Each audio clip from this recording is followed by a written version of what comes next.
Chapter 3. Ava Chance. I went to school on Thursday, dressed in a simple white summer dress, jean jacket, moccasins, and lightly curled hair. Girly, I know, but what can I say? I'm a girl. Grace picked me up after I finished my apple for breakfast. Soap loser was the first thing she said when I got in our vehicle.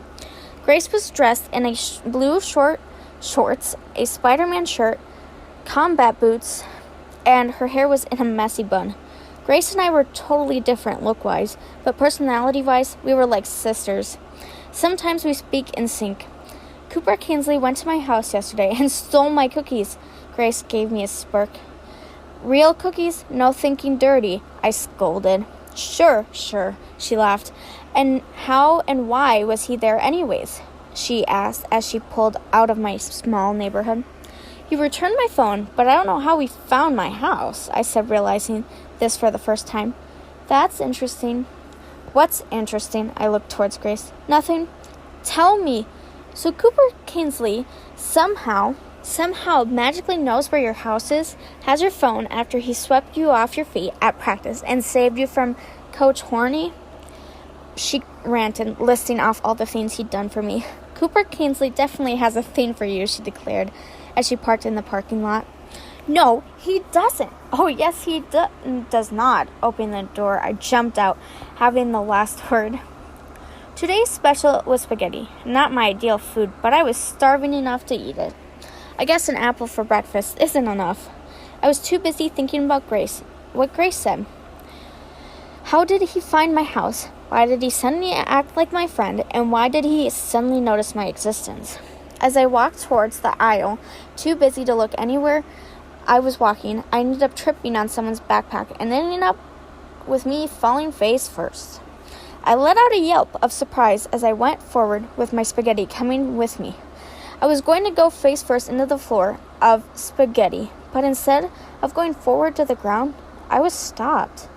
My eyes slowly fluttered open, only to come face to face with an overweight, angry meatball, better known as Becky Melbrook.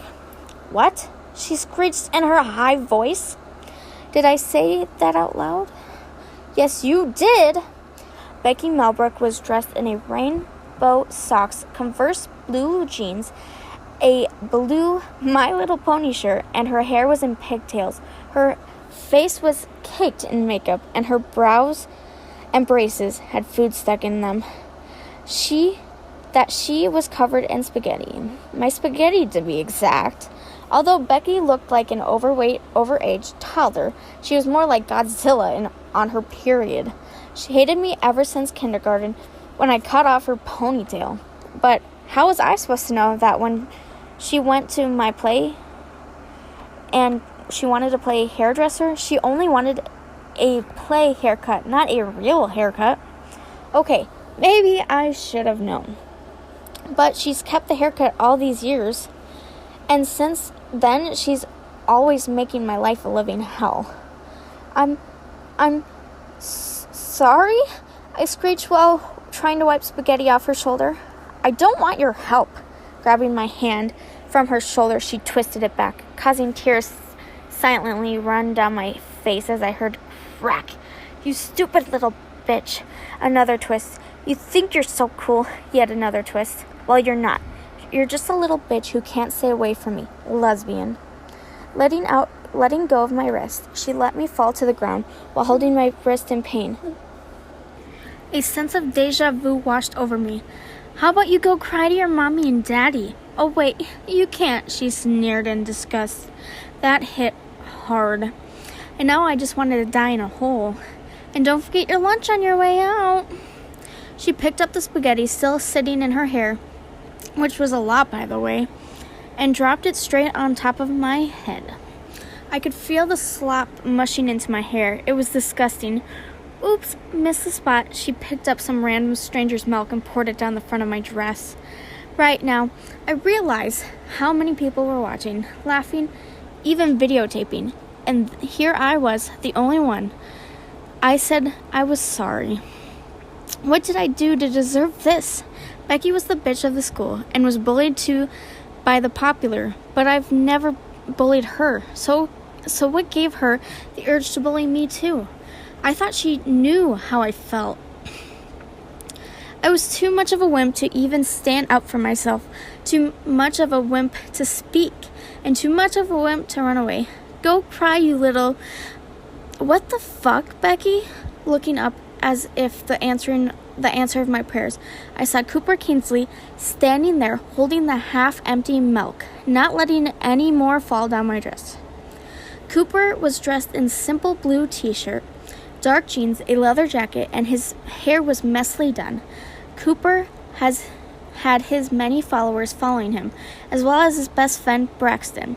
Braxton Town was the only guy Cooper actually talked to on a daily basis. The rest of his followers just followed him around for the popularity and protection.